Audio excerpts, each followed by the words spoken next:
Jelajahi cara baru mendapatkan informasi. Download Metro TV Extend sekarang. Baik, pemirsa, kami lanjutkan dialog kita. Mas Emi, kalau tadi memang penguatan dari user atau penerima informasi dilakukan lewat literasi gitu. Tapi kita juga nggak bisa memungkiri bahwa teknologi digital juga membuat hoax, deepfake, informasi yang negatif dan miring itu juga semakin canggih dipoles. Sehingga kadang-kadang juga membuat masyarakat bingung gitu. Apa yang bisa dilakukan, data dari Kominfo seperti apa sih? Ya, kalau kita lihat ya deepfake namanya, itu sebenarnya kalau bagi saya atau AI itu tidak terlalu mengkhawatirkan selama yang mengumumkan atau itu yang menyebarkan bukan akun-akun yang prominent. Ya. Nah, yang bahaya itu adalah apabila akun-akun prominent, contohnya akunnya Pak Doro Kakung, dihack gitu, atau akunnya pemerintah dihack. Terus sampai disiarkan, wah itu mereka percaya tuh. Tapi kalau itu dari akun-akun yang biasa, masa sih media-media mainstream tidak mengcover? Tapi akun biasa itu kan kadang-kadang punya pasukan, akun-akun yang lain yang ikut meramaikan seakan-akan itu bisa juga menipu tuh. Itu dia, dan kan sebenarnya polanya. Nah ini yang kita lakukan sebenarnya ini mengingatkan masyarakat, ini pre-banking nih kita. Kalau kita kan di banking kan kita mengungkapkan. Ya. Ini kita pre-banking, hati-hati loh akan ada kayak gini. Nah ini yang sebenarnya mulai kita tanamkan. Hati-hati akan banyak yang kayak gini. Jadi be aware dan juga mulai kritis terhadap apa yang kita baca. Yang paling pasti adalah tabayun. Check and recheck. Always. Karena pasien loh. Kalau memang suka dengan satu konsesan, ya kamu dapat ceroboh aja dari situ. Ya. Cari yang sumber asli. Jadi jangan malas untuk kemudian mengkonfirmasi informasi itu ya dari berbagai media gitu. Nurul, kalau misalnya apa yang perlu diantisipasi kalau kita lihat di masa pemilu ini kan macam-macam ya hoaxnya, kemudian informasinya aneh-aneh gitu. Tapi ada aja yang percaya. Di luar dari literasi yang dilakukan untuk memperkuat masyarakat gitu, karakter-karakter dari hoax atau kemudian juga informasi yang negatif itu seperti apa sih? Ada nggak datanya, Nurul? Sebetulnya ya hoax itu bisa dikategorikan dalam 3 topik besar. Pertama politik, kedua kesehatan, dan ketiga agama. Nah di bawah 3 topik besar itu kalau dalam catatan saya dan catatan Kominfo juga karena saya ambil datanya Kominfo, itu ada hoax mengenai di pemerintahan itu termasuk politik ya, kemudian kesehatan. Di internasional juga kadang-kadang ada politik juga, kemudian di situasi kebencanaan. Jadi biasanya kalau ada bencana alam terus katanya ada awan berbentuk segala macam itu kan hoax juga ya. Kemudian pencemaran nama baik dalam politik. Nah, ini dalam rangka menjelang pemilu ini pasti akan banyak kampanye negatif dan kampanye hitam kan.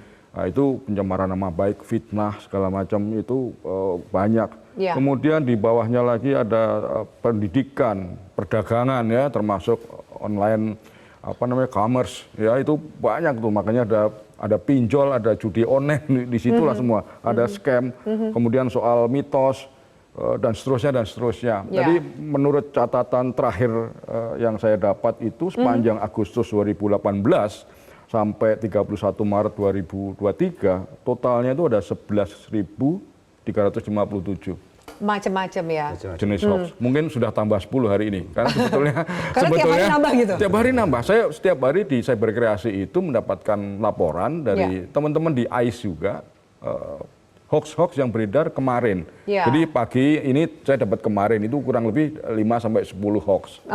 Ya macam-macam itu, dari ada penipuan soal perdagangan, transaksi online, pencemaran nama baik, statement pemerintah, pernyataan tokoh, kesehatan. Berarti hampir semua lini pemberitaan ada hoaxnya gitu ya. Dan setiap hari ada muncul. Baik. Mas Emi, saya tahu Mas Emi mau menanggapi, tapi jeda lagi. Lalu apa yang perlu dilakukan dan bagaimana cara masyarakat melapor jika ternyata menemukan konten negatif dan juga konten hoax ini? Kemana mereka melapor supaya kemudian nggak banyak makan korban dan langsung di take down oleh Kemenkominfo? Kita lanjutkan pemirsa sesaat lagi, tetaplah bersama kami.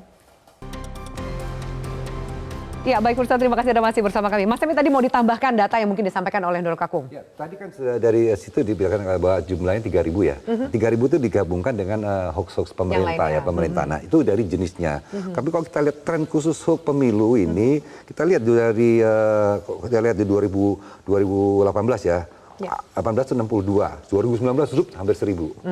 Ini jenisnya bukan penyebarannya. Habis itu begitu turun 240, 2020. Habis itu turun lagi 2021 cuma 38. Nah, 2022 mulai naik lagi 59. Tahun ini sudah 146. Nah, ini jaga-jaga. Ini antisipasi bakal grafiknya naik lagi. Banyak. Jadi kita harus pre-banking tadi. Masyarakat hati-hati. Jadi tadi bersifat kritis dan selalu check and recheck. Cari yang pusat sumber berita yang bisa dipercaya. Jadi jangan memakan mentah-mentah apa yang kita lihat. Tadi kan prinsipnya tadi apa yang kita lihat, kita baca adalah tidak benar kecuali kita mempercayai sumbernya. Nah, ini yang kita harus tanamkan supaya mereka tidak mudah. Nah, itu Ada dulu kalau misalnya kita memberikan himbauan jempolmu harimau karena kan forward cepet-cepetan gitu kan, atau kata kunci kadang-kadang viralkan terus kan. Apakah karakternya masih bermain di macam seperti itu? Enggak ada lagi perubahan? karena tadi kan masyarakatnya ini sampah lah langsung dilewat. Justru yang kayak gitu udah sudah lewat lah itu. Masa nggak belajar kan gitu. Itu sudah belajar, dia lewatin.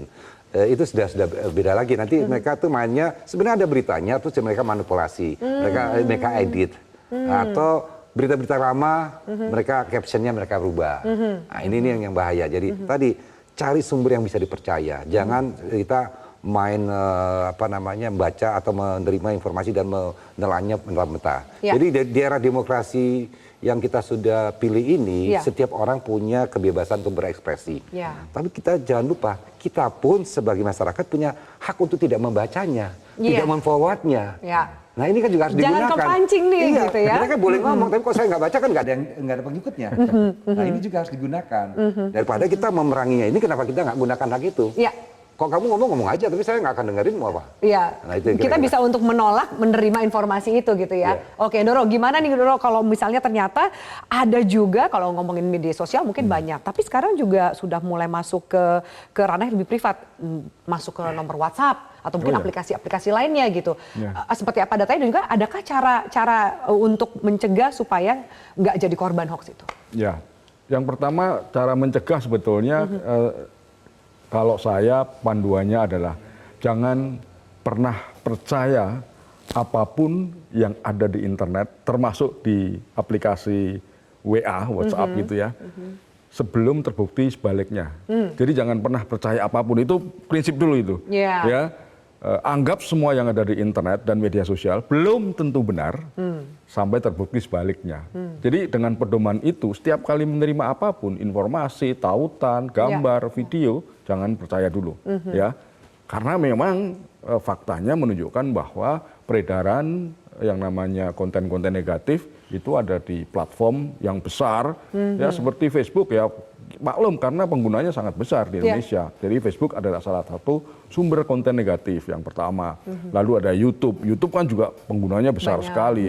Kemudian ya itu tadi aplikasi percakapan itu juga banyak dari sana. Terutama yang beredar dari grup WA keluarga. Nah, jangan cepat percaya meskipun yang kirim saudara sendiri gitu, atau pasangan sendiri. Sementara kan kita tahu dunia digital tuh kan serba cepat.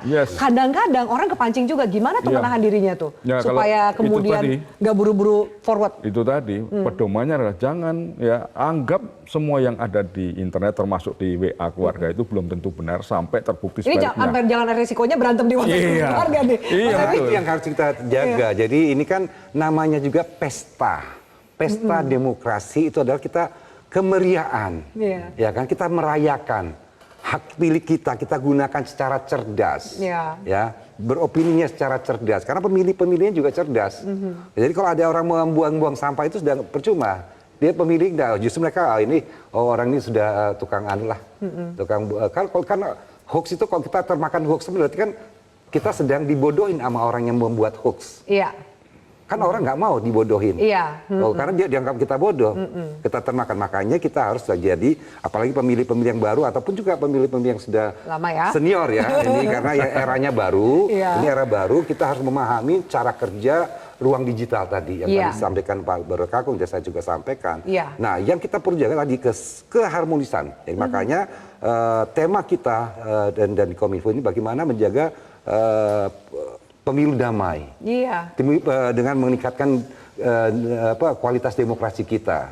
Ya, pilihlah sesuai keinginan kamu, tapi bijaklah. Hormati juga ya pilihan orang lain. Kan kita nonton Piala Dunia lah, kan 4 tahun sekali kan. Pasti kita punya favorit ya. Kalau kalah favorit tim kita kalah kan kesel juga. Tapi kan ya hanya itu. Ya besok kan harus move on. Ya kita bertanding lagi 5 tahun lagi. Nah, kayak gitu. Itu biasa kan karena pada dasarnya kan kita bersaudara. Ini kan kita hanya memilih pada siapapun pasti untuk kebaikan negara ini. Nah, yang harus dijaga tadi jangan sampai menimbulkan kekacauan dan atau apalagi menggerakkan. Kami akan bertindak tegas. Itu kita kalau masyarakat ketemu hoax atau mungkin akun-akun yang udah tahu nih indikasinya negatif, lapornya kemana sih? Ya, kita punya website namanya aduankonten.id.